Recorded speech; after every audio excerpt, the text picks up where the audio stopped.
ಆತ್ಮೀಯ ಆತ್ಮೀಯ ಮಕ್ಕಳ ಸಾಹಿತ್ಯ ಪ್ರೇಮಿಗಳಿಗೆ ನಮಸ್ಕಾರಗಳು. ನಾನು ನಿಮ್ಮ ಶಂಕರದೇವರು ಹಿರೇಮಠ.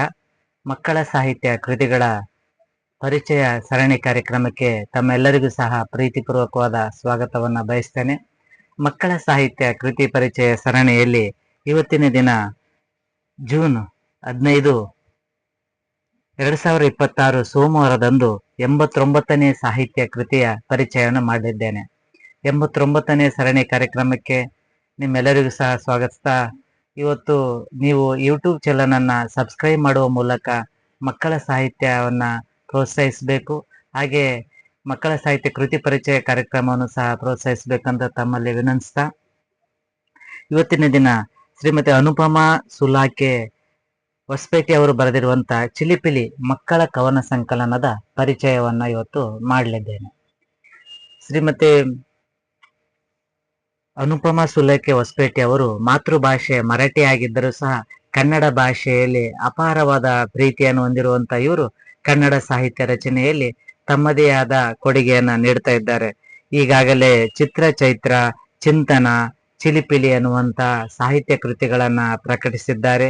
ಮೈಸೂರು ದಸರಾ ಕವಿಗೋಷ್ಠಿ, ಹಂಪಿ ಉತ್ಸವ ಕವಿಗೋಷ್ಠಿ, ಅಖಿಲ ಭಾರತ ಸಾಹಿತ್ಯ ಪರಿಷತ್ತಿನ ಕವಿಗೋಷ್ಠಿಗಳು ಸೇರಿದಂತೆ ಹಲವಾರು ಕವಿಗೋಷ್ಠಿಗಳಲ್ಲಿ ಭಾಗವಹಿಸಿ ತಮ್ಮ ಕವನವನ್ನ ವಾಚಿಸಿದ್ದಾರೆ. ಸಾಹಿತ್ಯ, ಶೈಕ್ಷಣಿಕ, ಸಾಂಸ್ಕೃತಿಕವಾಗಿ ಇವರು ಚಟುವಟಿಕೆಯಲ್ಲಿ ತೊಡಗಿಕೊಂಡಿದ್ದಾರೆ. ಹಾಗೆ ವಿಜಯನಗರ ಜಿಲ್ಲೆಯ ಸಂಘಟನಾ ಕಾರ್ಯದರ್ಶಿಗಳಾಗಿ, ಮಕ್ಕಳ ಸಾಹಿತ್ಯ ಪರಿಷತ್ನ ಸಂಘಟನಾ ಕಾರ್ಯದರ್ಶಿಯಾಗಿ ಕಾರ್ಯನಿರ್ವಹಿಸುತ್ತಿದ್ದಾರೆ. ಹಾಗೆ ಇವರಿಗೆ ಮಲೆನಾಡನ ಮಾತೆ ರಾಜ್ಯ ಪ್ರಶಸ್ತಿ, ರಾಜ್ಯೋತ್ಸವ ಪ್ರಶಸ್ತಿ ಕರ್ನಾಟಕ ರಕ್ಷಣಾ ವೇದಿಕೆ ಬೆಂಗಳೂರು ವತಿಯಿಂದ, ಹಾಗೆ ರಾಜ್ಯ ಮಹಿಳಾ ಸಿರಿಗನ್ನಡ ವೇದಿಕೆ ವತಿಯಿಂದ ಗಾನಸಿರಿ ಕರವೇ ಕೋಗಿಲೆ ಪ್ರಶಸ್ತಿ, ಪ್ರಜಾವಾಣಿ ಜಿಲ್ಲಾ ಅಮೃತ ಮಹೋತ್ಸವ ಸನ್ಮಾನ, ಕವಿಭೂಷಣ ರಾಜ್ಯ ಪ್ರಶಸ್ತಿ, ಬೆಳಗಾವಿ ಗೌರವ ಸನ್ಮಾನವನ್ನು ಸೇರಿದಂತೆ ಇವರು ಇನ್ನಿತರ ಪ್ರತಿಷ್ಠಾನದಿಂದ ಪ್ರಶಸ್ತಿ ಪುರಸ್ಕಾರಗಳು ಇವರಿಗೆ ದೊರೆತಿವೆ. ಚಿಲಿಪಿಲಿ ಅನ್ನುವಂತ ಕವನ ಸಂಕಲನವನ್ನ ಅನುಪಮಾ ಸುಲಾಕೆ ಹೊಸಪೇಟೆ ಅವರು ರಚಿಸಿದ್ದು, ಇದನ್ನ ಕಥಾಬಿಂದು ಪ್ರಕಾಶನ ಮಂಗಳೂರು ಅವರು ಈ ಕೃತಿಯನ್ನ ಪ್ರಕಟಿಸಿದ್ದಾರೆ. 2025ರಲ್ಲಿ ಪ್ರಕಟವಾಗಿರುವಂತಹ ಈ ಕೃತಿ 68 ಪುಟಗಳನ್ನು ಒಳಗೊಂಡಿದ್ದು 160 ರೂಪಾಯಿ ಬೆಲೆಯನ್ನ ನಿಗದಿಪಡಿಸಲಾಗಿದೆ. ಮುನ್ನುಡಿಯನ್ನ ಸಾಹಿತಿಗಳಾಗಿರುವಂತಹ ನೂರ್ ಜಹಾನ್ ಹೊಸಪೇಟೆ ಅವರು ಮುನ್ನುಡಿಯನ್ನು ಬರೆದು ಶುಭ ಹಾರೈಸಿದ್ದಾರೆ. ಈ ಕೃತಿ ಸಂಕಲನದಲ್ಲಿ, ಮಕ್ಕಳ ಕವಿತಾ ಸಂಕಲನದಲ್ಲಿ 51 ಕವಿತೆಗಳಿದ್ದು, 51 ಕವಿತೆಗಳು ಸಹ ವಿವಿಧ ವಿಷಯ ವಸ್ತುಗಳನ್ನು ಇಟ್ಟುಕೊಂಡು ರಚಿಸಿರುವಂತ ಕವಿತೆಗಳಾಗಿವೆ. ಮಕ್ಕಳ ಹೋಮ್ವರ್ಕ್, ಮಕ್ಕಳ ಪುಸ್ತಕಗಳು, ಓದು, ಊಟ, ಲಗೋರಿ, ಆಟದ ವಿಷಯಗಳನ್ನ ಸೇರಿದಂತೆ ಮಕ್ಕಳಿಗೆ ಇಷ್ಟವಾಗುವ, ಅವರ ಇಷ್ಟಪಡುವಂತಹ ವಿಷಯಗಳನ್ನ ಕುರಿತಾಗಿ 51 ಕವಿತೆಗಳನ್ನು ಅನುಪಮಾ ಸುಲಾಕೆ ಹೊಸಪೇಟೆ ಅವರು ರಚಿಸಿದ್ದಾರೆ. ಹಾಗೆ ವಿವಿಧ ಪರಿಷತ್ತಿನಲ್ಲಿ ಸಕ್ರಿಯವಾಗಿ ಭಾಗವಹಿಸಿರುವಂತಹ, ಕ್ರಿಯಾಶೀಲ ಚಟುವಟಿಕೆಯಿಂದ ಕೂಡಿರುವಂತಹ ಲೇಖಕಿಯಾಗಿರುವಂತಹ ಇವರು ಈ ಮಕ್ಕಳಿಗಾಗಿನೇ ಬರೆದಿರುವಂತಹ, ಮಕ್ಕಳಿಗಾಗಿ ಬರೆಯಲು ಪ್ರೇರಣೆ ನಾ ಡಿಸೋಜ ಅವರು ಅನ್ನುವಂತ ಮಾತನ್ನ ತಮ್ಮ ಲೇಖಕರ ನುಡಿಯಲ್ಲಿ ಇವರು ಹೇಳಿದ್ದಾರೆ. ಡಿಸೋಜ ಅವರ ಪ್ರೇರಣೆಯಿಂದ, ಅವರು ಸಾಹಿತ್ಯದ ಕೃತಿಗಳ ಓದಿನ ಪ್ರೇರಣೆಯಿಂದಾಗಿ ಇವರು ತಾವು ಸಹ ಮಕ್ಕಳ ಸಾಹಿತ್ಯದಲ್ಲಿ ಕೃತಿ ರಚನೆ ಮಾಡಬೇಕನ್ನುವಂತ ಆಶಯದೊಂದಿಗೆ ಮಕ್ಕಳ ಸಾಹಿತ್ಯ ಕೃತಿಗಳನ್ನ ರಚಿಸಿದ್ದಾರೆ. ಈ 50 ಕವಿತೆಗಳಲ್ಲಿ ನಾವು ಆಯ್ದ ಕವಿತೆಗಳನ್ನ ಇವತ್ತು ನೋಡೋಣ. ಭಾನುವಾರ ಬಂದಿತು ಮತ್ತೆ ಭಾನುವಾರ, ಮಕ್ಕಳ ನೆಚ್ಚಿನ ಮೋಜಿನ ವಾರ. ಮುಂಜಾನೆ ಏಳುವ ಭಯವಿಲ್ಲ, ಶಾಲೆಯ ಬಸ್ಸಿನ ಸದ್ದಿಲ್ಲ. ರಾಘವ, ರಾಜಾಣಿ, ಸಲೀಮ ಬಂದರು, ಸಬೀನ, ಸೌಮ್ಯ ಜೊತೆಗೂಡಿದರು. ಹಾಲನ್ನು ಕುಡಿದು ನಾವುಗಳೆಲ್ಲ, ಚೆಂಡನು ಹಿಡಿದು ಹೊರಟವೆಲ್ಲ. ಒಟ್ಟಿಗೆ ಕೂಡಿ ಆಡುತ್ತ ಎಲ್ಲರೂ, ರಜೆಯ ಮಜವನ್ನು ಸವಿದಿಯರು. ಅಜ್ಜ ಅಜ್ಜಿಯ ಜೊತೆಯಲ್ಲಿ ಸಂಜೆಗೆ ಕುಳಿತು ಜಗುಲಿಯಲ್ಲಿ, ಹೊಸ ಹೊಸ ಪದಗಳ ಕಲಿಯುತ್ತಲಿ ಪಟಪಟ ಪದ್ಯವ ಓದಿವೆವು. ಭಾನುವಾರ ಬಂತಂದ್ರೆ ಒಂದು ಸಂಭ್ರಮ ಮಕ್ಕಳಿಗೆ. ಯಾಕಂದ್ರೆ ಅವತ್ತು ಶನಿವಾರ ಹಾಫ್ ಡೇ ಇದ್ದಾಗೆ ಅವರೆಲ್ಲ ಹೋಮ್ವರ್ಕ್ ಅನ್ನ ಮುಗಿಸಿ ಕಂಪ್ಲೀಟ್ ಮಾಡಿಬಿಟ್ಟಿರ್ತಾರೆ. ಯಾವುದೇ ಓದಿನ ಗೂಜಾಗಲಿ, ಬರೆಯುವ ಇದಾಗಲಿ ಅವರಿಗೆ ಯಾವುದೇ ಒತ್ತಡ ಇರೋದಿಲ್ಲ. ಹಾಗಾಗಿ ಭಾನುವಾರವನ್ನ ಮಕ್ಕಳು ತಮ್ಮದೇ ಆದ ದಿನವನ್ನಾಗಿ, ಮೋಜಿನ ವಾರವನ್ನಾಗಿ ಪರಿವರ್ತಿಸಿಕೊಂಡಿರ್ತಾರೆ. ಹಾಗೆ ಬೆಳಿಗ್ಗೆ ಬೇಗ ಎದ್ದೇಳ್ಬೇಕಂತ ಭಯ ಇಲ್ಲ, ಶಾಲೆಯ ಬಸ್ಸಿನ ಶಬ್ದ ಇಲ್ಲ, ಡ್ರೈವರ್ ಕರೆಯುವಂತ ಇದಿಲ್ಲ. ಹಾಗಾಗಿ ರಾಘವ, ಜಾನಿ, ಸಲೀಮು, ಸಬೀನಾ ಎಲ್ಲರೂ ಕೂಡಿ ಹಾಲು ಕುಡಿದು ಚೆಂಡ್ ಹಿಡಿದು ಹೊರಟು ಬಿಟ್ರು ಅಂದ್ರೆ ತಮ್ಮ ಖುಷಿಯ ದಿನವನ್ನ ಆಸ್ವಾದಿಸುವಂತದ್ದು. ಅಜ್ಜ ಅಜ್ಜಿಯ ಜೊತೆಯಲ್ಲಿ ಕುಳಿತುಕೊಂಡು ಜಗಲಿ ಮೇಲೆ ಕುಂತು ಹರಟೆ ಹೊಡೆಯುವಂಥದ್ದು. ಯಾಕಂದ್ರೆ ಅವ್ರಿಗೆ ಯಾವುದೇ ಒಂದು ಒತ್ತಡ ಇರುವುದಿಲ್ಲ. ಬೇಗ ಬೇಗ ಶಾಲೆಗೆ ಹೋಗ್ಬೇಕು, ವ್ಯಾನ್ ಬರುತ್ತೆ, ಮುಂಚಿತವಾಗಿ ರೆಡಿ ಆಗ್ಬೇಕು ಅನ್ನುವಂಥದ್ದು ಯಾವುದಿಲ್ಲದೆ ಖುಷಿ ಖುಷಿಯಿಂದ ಕಳೆಯುವಂಥದ್ದು, ಸಂಭ್ರಮವನ್ನ ಅನುಭವಿಸುವಂಥದ್ದು.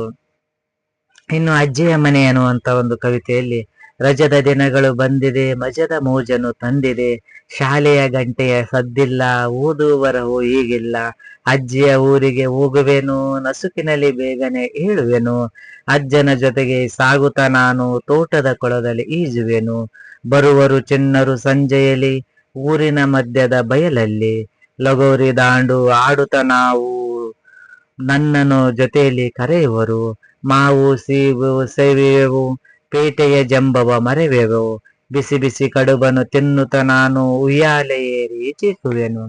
ರಜೆ ದಿನಗಳು ಬಂತಂದ್ರೆ ಬಹಳಷ್ಟು ಖುಷಿ ಖುಷಿಯಾಗಿ, ಯಾಕಂದ್ರೆ ಯಾವುದೇ ಶಾಲೆ ಇರೋದಿಲ್ಲ, ಬೇಗ ಹೋಗ್ಬೇಕನ್ನುವಂತ ದುಗುಡ ಆಗಲಿ ಒತ್ತಡ ಆಗಲಿ ಮಕ್ಕಳಲ್ಲಿ ಇರೋದಿಲ್ಲ. ಹಾಗಾಗಿ ಗಂಟೆಯ ಶಬ್ದ ಇರೋದಿಲ್ಲ.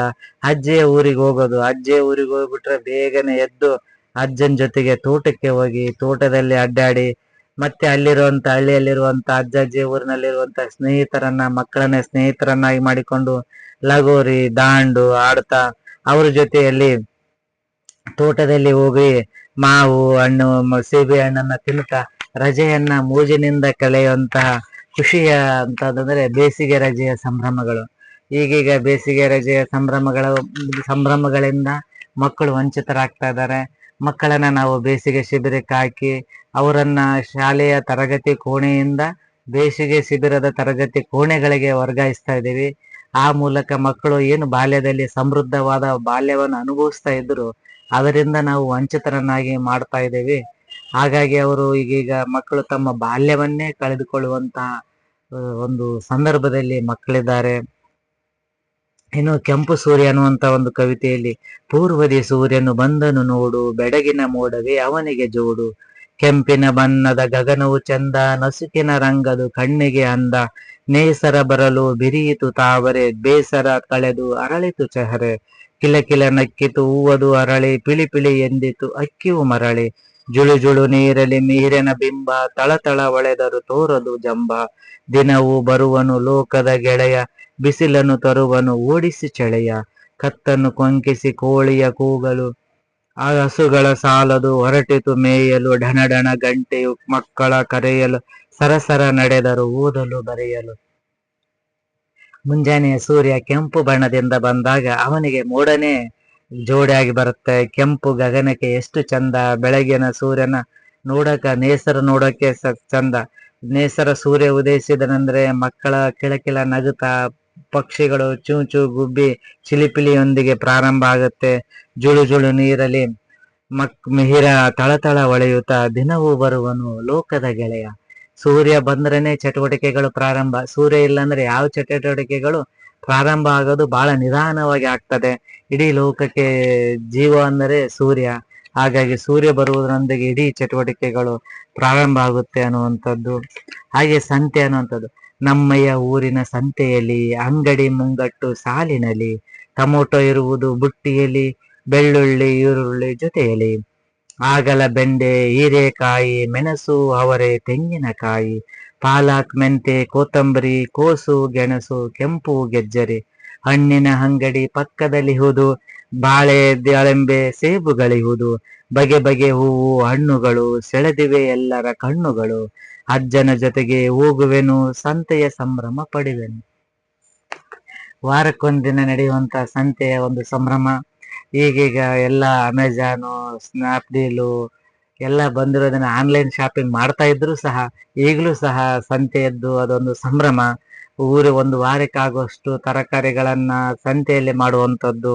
ಟೊಮೊಟೊ ಬೆಳ್ಳುಳ್ಳಿ ಈರುಳ್ಳಿಯನ್ನ ಹಾಗಲಕಾಯಿ ಬೆಂಡೆಕಾಯಿ ಸೌತೆಕಾಯಿ ತೆಂಗಿನಕಾಯಿ ಪಾಲಕ್ ಮೆಂತೆ ಗೆಜ್ಜರಿ ತರ ಹಣ್ಣಿನ ಅಂಗಡಿಗಳು ಬಟ್ಟೆ ಅಂಗಡಿ ಜಿಲೇಬಿ ಅಂಗಡಿ, ಆ ಅಂಗಡಿಯಲ್ಲಿ ಅಡ್ಡಾಡಿ ಅಜ್ಜನ ಜೊತೆ ಹೋಗಿ ನಾನು ಸಂತೆಯಲ್ಲಿ ಮಾಡ್ತೀನಿ, ಸಂತೆಗೆ ಹೋಗುವಂತಾಗ ನಾನು ಸಹ ಸಂತೆಗೆ ಬರ್ತೀನಿ ಅಂತ ಮಕ್ಕಳು ಹಠ ಹಿಡಿದು ಸಂತೆಗೆ ಹೋಗುವಂತ ಸನ್ನಿವೇಶವನ್ನ ಲೇಖಕರು ಸುಂದರವಾಗಿ ಕವಿತೆಯಲ್ಲಿ ಸೆರೆ ಹಿಡಿದಿದ್ದಾರೆ.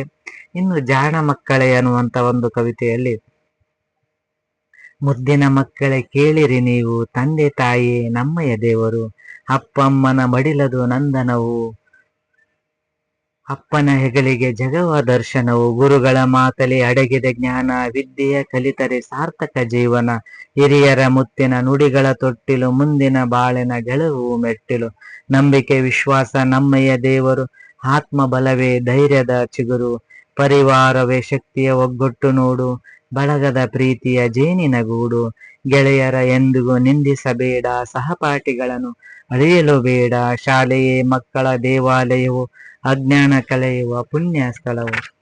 ನಾವು ಶಾಲೆಗೆ ಹೋಗ್ಬೇಕು, ಜಾಣ ಮಕ್ಕಳೇ ನಾವು ಶಾಲೆಗೆ ಹೋಗ್ಬೇಕು, ಅದು ತಪ್ಪದೆ ಶಾಲೆಗೆ ಹೋಗ್ಬೇಕು, ದಿನಾಲೇ ಶಾಲೆಗೆ ಹೋಗ್ಬೇಕು. ಶಾಲೆಗೆ ಹೋಗೋದ್ರಿಂದ ನಾವು ತಂದೆ ತಾಯಿಯ ನಮಗೆ ದೇವರು ಅದನ್ನು ಹೇಳ್ಕೊಡೋದು ಸಹ ಶಾಲೆ. ಅಮ್ಮನ ಮಡಿಲು ನಂದನ ಆದರೆ ತಂದೆಗಳು ಜಗದ ದರ್ಶನ, ಗುರುಗಳ ಮಾತಲ್ಲಿ ಅಡಗಿದ ಜ್ಞಾನ. ಯಾಕಂದ್ರೆ ಮಗುವಿನ ಭವಿಷ್ಯವನ್ನು ನಿರ್ಣಯಿಸುವಂಥದ್ದು ಗುರುಗಳು. ಅವರು ಯಾವುದೇ ಮಾತುಗಳು ಹೇಳಿದರೂ ವಿದ್ಯಾರ್ಥಿಗಳ ಒಳಿತಿಗಾಗಿ ಹೇಳುವಂಥದ್ದು.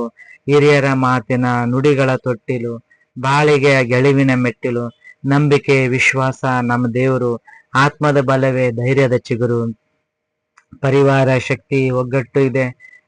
ಒಂದು ಪರಿವಾರದಲ್ಲೇ ಒಗ್ಗಟ್ಟಿದೆ, ಕುಟುಂಬ ಇದೆ, ಮನೆ ಗೆದ್ದು ಮಾರು ಗೆಲ್ಲು ಅಂತಾರೆ.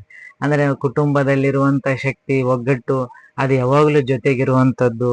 ಶಾಲೆ ದೇವಾಲಯ, ಮಕ್ಕಳನ್ನ ನಾವು ದೇವರು ಅಂತ ಕರಿತೀವಿ, ಶಾಲೆ ದೇವಾಲಯ. ಹಾಗಾಗಿ ದೇವಾಲಯದಲ್ಲಿ ದೇವ್ರಿರ್ಬೇಕು. ಕೆಲಸಕ್ಕಾಗಿ, ಕೂಲಿ ಕೆಲಸಕ್ಕಾಗಿ, ಕುರಿ ಕೆಲಸಕ್ಕಾಗಿ, ಹೊಲದ ಕೆಲಸಕ್ಕಾಗಿ ಹೋಗದೆ, ಬಾಲ ಕಾರ್ಮಿಕ ಪದ್ಧತಿಯಲ್ಲಿ ಸಿಕ್ಕಿ ಬೀಳದೆ, ತಪ್ಪದೆ ಶಾಲೆಗೆ ಹೋಗಿ ಓದಿ ಜಾಣರಾಗ್ಬೇಕನ್ನುವಂತ ಆಶಯವನ್ನ ಲೇಖಕರು ಇಲ್ಲಿ ವ್ಯಕ್ತಪಡಿಸ್ತಾರೆ. ಇನ್ನು ಮೃಗಾಲಯ ಅನ್ನುವಂತ ಒಂದು ಕವಿತೆಯಲ್ಲಿ, ಮಕ್ಕಳ ನೆಚ್ಚಿನ ಮೃಗಾಲಯ, ಮೃಗಗಳ ಪಾಲಿನ ಆಲಯ, ಬಗೆ ಬಗೆ ಹಕ್ಕಿಯು ಕೂಗಿರಲು, ಲಾಘವ ಹಾಕಿತು ಮಂಗವದು, ಚಂಗನೆ ಜಿಂಕೆಯು ಹಾರಿರಲು, ಓಡಿತು ಚಿರತೆಯು ಯೋಗದಲ್ಲಿ, ಎದರಿಸಿ ಸಿಂಹವು ಗರ್ಜಿಸಲು, ಕರೆಯಿತು ಆನೆಯು ಸೊಂಡಿಲಲಿ, ಹುಲಿಯು ಚಿರತೆಯು ಮಲಗಿರಲು, ಇಣುಕಿತು ಬಂದು ಪುಟಾಣಿ ಮೊಲವು, ಆಮೆಯು ಮೊಸಳೆಯು ನೀರಿನಲ್ಲಿತ್ತು, ಖಡ್ಗ ಮೃಗವು ಮೇಯುತ್ತಲಿತ್ತು, ಪ್ರಾಣಿ ಪಕ್ಷಿ ನಮ್ಮಯ್ಯ ಆಸ್ತಿಯು, ಮುಂದಿನ ಮಕ್ಕಳೇ ತಿಳಿಯಿರಿ ನೀರು, ಕಾಡನ್ನು ಬೆಳೆಸಿ ಪ್ರಾಣಿಯ ರಕ್ಷಿಸಿ, ನಾಡನ್ನು ಉಳಿಸಿ ಪ್ರೀತಿಯ ಗಳಿಸಿ. ಮೃಗಾಲಯ ಅನ್ನುವಂಥದ್ದು ಪ್ರಾಣಿಗಳನ್ನ ಇಟ್ಟು ಅದನ್ನ ನಾವೀಗ ಹಣ ಕೊಟ್ಟು ಹೋಗಿ ನೋಡಿ ಖುಷಿ ಪಡ್ತೀವಿ. ಆದರೆ ಪ್ರಾಣಿಗಳನ್ನ ರಕ್ಷಿಸೋದು, ಕಾಡನ್ನ ರಕ್ಷಿಸೋದು ಬಹಳ ಮುಖ್ಯ. ನಾವು ಕಾಡನ್ನ ಕಡಿದಿದ್ದರಿಂದ, ಕಾಡನ್ನ ನಾಶ ಮಾಡಿ ಮನುಷ್ಯ ತನ್ನ ಆವಾಸ ಸ್ಥಾನ ಮಾಡಿಕೊಂಡ ಪರಿಣಾಮವಾಗಿ ಈಗ ಕಾಡಿನ ಪ್ರಾಣಿಗಳು ನಾಡಿಗೆ ಬರ್ತದವ. ನಾವ್ ಅನ್ಕೊಂತೀವಿ ಕಾಡಿನ ಪ್ರಾಣಿಗಳು ನಾಡಿಗೆ ಬಂದು ನಮಗೆ ಸಮಸ್ಯೆ ಕೊಡ್ತದವ, ಕಬ್ಬಿನ ತೋಟಕ್ಕೆ ನುಗ್ಗಿ ಕಬ್ಬನ್ ತಿಂತದವ, ಬೆಳೆ ನಾಶ ಮಾಡ್ತದವ ಅಂತ ನಾವ್ ಅನ್ಕೊಂತೀವಿ. ಆದ್ರೆ ನಾವೇ ಅವ್ರ ಮನೆಗೆ ಹೋಗಿ ಅವರ ಮನೆಯನ್ನ ನಾಶ ಮಾಡಿ ನಮ್ಮ ಮನೆಯನ್ನ ಕಟ್ಕೊಂಡಿದ್ದೇವೆ. ಆದ್ರೆ ನಾವು ಕಾಡನ್ನ ಉಳಿಸಿದಾಗ ಕಾಡು ಪ್ರಾಣಿಗಳು ನಾಡಿಗೆ ಬರೋದಿಲ್ಲ, ಅವುಗೆ ಸಿಗ್ಬೇಕಾದಂತ ಆಹಾರ ಅಲ್ಲೇ ಸಿಗುತ್ತೆ. ಇಲ್ದಿದ್ದಾಗ ಅವು ನಾಡಿಗೆ ಬರುವಂಥದ್ದು ಸಾಮಾನ್ಯ. ಇನ್ನು ಮೃಗಾಲಯದಲ್ಲಿರುವಂತ ಪ್ರಾಣಿಗಳನ್ನ ಕೆಲವೊಂದು ಸುರಕ್ಷತೆಯ ದೃಷ್ಟಿಯಿಂದ ಅವನ್ನ ಮೃಗಾಲಯದಲ್ಲಿ ಇಟ್ಟಿರ್ತಾರೆ, ಅವುಗಳನ್ನು ಸಹ ನಾವು ನೋಡ್ಬೋದು. ಜಿಂಕೆ, ಚಿರತೆ, ಸಿಂಹ, ಅವೆಲ್ಲ ಹುಲಿಗಳನ್ನ ನೋಡ್ಬೋದು. ಪ್ರಾಣಿ ಪಕ್ಷಿ ಇವೆಲ್ಲವೂ ಸಹ ನಮ್ಮ ಆಸ್ತಿ. ಈ ಆಸ್ತಿಯನ್ನ ನಾವು ಕಾಪಾಡ್ಕೋಬೇಕು. ಪ್ರಾಣಿ ಪಕ್ಷಿ ಪ್ರಕೃತಿಯನ್ನ ನಾವು ಸಾಧ್ಯವಾದಷ್ಟು ಸುರಕ್ಷಿತವಾಗಿ ಸಾಕಿದಾಗ, ರಕ್ಷಿಸಿದಾಗ, ನಮ್ಮ ಹಿರಿಯರು ನಮಗೆ ಕೊಟ್ಟಿದ್ದಾರೆ ಅವನ್ನ, ನಾವು ಸಹ ಅವರನ್ನ ನಮ್ಮ ಮುಂದಿನ ಪೀಳಿಗೆಗೆ ಅವುಗಳನ್ನ ಕೊಡುಗೆಯಾಗಿ ನೀಡುವಂಥದ್ದು ನಮ್ಮ ಕರ್ತವ್ಯ. ಹಾಗಾಗಿ ನಾವು ಸಹ ಅವುಗಳನ್ನ ಮುಂದಿನ ಪೀಳಿಗೆಗೆ ಕೊಡುವ ದೃಷ್ಟಿಯಲ್ಲಿ ಅವುಗಳ ರಕ್ಷಣೆಯ ಕಾರ್ಯ ನಮ್ಮೆಲ್ಲರ ಜವಾಬ್ದಾರಿ. ಅದೇ ರೀತಿ ಕವಿತೆ ಸಂಕಲನದಲ್ಲಿ ಬಾರ್ಬಿ ಡಾಲ್, ಪುಟ್ಟ ಹುಡುಗಿ, ತೋಟದ ರಾಣಿ, ಗಣೇಶ ಬಂದ, ಮಾಂತ್ರಿಕ ಟೋಪಿ, ಗಾಳಿಪಟ, ಕಾಗದದ ದೋಣಿ, ದಡ್ಡ ಹುಡುಗ, ವೀರನಾರಿಯರು, ಜಾಣ ಮಕ್ಕಳೇ, ನಾಯಿ ಮರಿ, ನನ್ನಯ ಮನೆ, ಪುಟ್ಟ ತಂಗಿ ಅನ್ನುವಂಥ ಕವಿತೆಗಳು ಸಹ ಸುಂದರವಾದ ಕವಿತೆಗಳನ್ನ ಈ ಕೃತಿ ಸಂಕಲನ ಒಳಗೊಂಡಿದೆ. ಇಲ್ಲಿರುವಂತ 51 ಕವಿತೆಗಳು ಸಹ ಸುಂದರವಾದ ಕವಿತೆಗಳಾಗಿದ್ದು ಸುಂದರವಾದ ಮುಖಪುಟ ವಿನ್ಯಾಸವನ್ನ ಈ ಕೃತಿ ಒಳಗೊಂಡಿದೆ. ಆತ್ಮೀಯ ಸಾಹಿತ್ಯ ಪ್ರೇಮಿಗಳೇ, ಮಕ್ಕಳ ಸಾಹಿತ್ಯ ಕೃತಿಗಳನ್ನ ಕೊಂಡು ಓದುವ ಮೂಲಕ ಮಕ್ಕಳ ಸಾಹಿತ್ಯವನ್ನ ಸಮೃದ್ಧಗೊಳಿಸಬೇಕು. ಹಾಗೆ ವಿಶೇಷ ಸಂದರ್ಭದಲ್ಲಿ ಮಕ್ಕಳ ಸಾಹಿತ್ಯ ಕೃತಿಗಳನ್ನ ಮಕ್ಕಳಿಗೆ ಉಡುಗೊರೆಯಾಗಿ ನೀಡುವ ಮೂಲಕ ಮಕ್ಕಳಲ್ಲಿ ಓದುವ ಅಭಿರುಚಿಯನ್ನ ಹಾಗೂ ಅವರಲ್ಲಿ ಬರವಣಿಗೆ ಕೌಶಲ್ಯವನ್ನ ಮೂಡಿಸುವ ನಿಟ್ಟಿನಲ್ಲಿ ಸಾಹಿತ್ಯ ಕೃತಿಗಳನ್ನು ಅವರಿಗೆ ಉಡುಗೊರೆಯಾಗಿ ನೀಡಿದಾಗ ಅವರಲ್ಲಿ ಓದುವ ಅಭಿರುಚಿ ಉಂಟಾಗಕ್ಕೆ ಸಾಧ್ಯ ಆಗುತ್ತೆ. ಈ ಎಲ್ಲ ಕೆಲಸಗಳು ಪಾಲಕರು ಹಾಗೂ ಶಿಕ್ಷಕರು ಅವರಿಂದ ಮಾತ್ರ ಮಾಡಕ್ ಸಾಧ್ಯ. ಹಾಗಾಗಿ ನೀವುಗಳು ವಿಶೇಷ ಸಂದರ್ಭದಲ್ಲಿ ವಾರ್ಷಿಕೋತ್ಸವ, ಹುಟ್ಟುಹಬ್ಬ, ಪ್ರಶಸ್ತಿಗಳನ್ನು ಕೊಡುವ ಸಂದರ್ಭದಲ್ಲಿ ಸಾಹಿತ್ಯ ಕೃತಿಗಳನ್ನ ಕೊಡುಗೆಯಾಗಿ ನೀಡಿ ಅವರಲ್ಲಿ ಓದುವ ಅಭಿರುಚಿಯನ್ನ ಉಂಟು ಮಾಡಬೇಕು ಅಂತ ತಮ್ಮಲ್ಲಿ ವಿನಂತಿಸ್ತಾ, ಇವತ್ತು 89ನೇ ದಿನ 89ನೇ ಸಾಹಿತ್ಯ ಕೃತಿಯ ಪರಿಚಯವನ್ನ ಈ ಸಾಹಿತ್ಯ ಕೃತಿಯ ಪರಿಚಯದೊಂದಿಗೆ ಇವತ್ತಿನ ಪರಿಚಯ ಕಾರ್ಯಕ್ರಮನ ಮುಗಿಸ್ತಾ ಇದ್ದೇನೆ. ನಾಳೆ ದಿನ ಮತ್ತೊಂದು ಸಾಹಿತ್ಯ ಕೃತಿಯ ಪರಿಚಯದೊಂದಿಗೆ ನಿಮ್ಮ ಮುಂದೆ ಹಾಜರಾಗ್ತೇನೆ. ಅಲ್ಲಿವರೆಗೂ ಧನ್ಯವಾದಗಳು.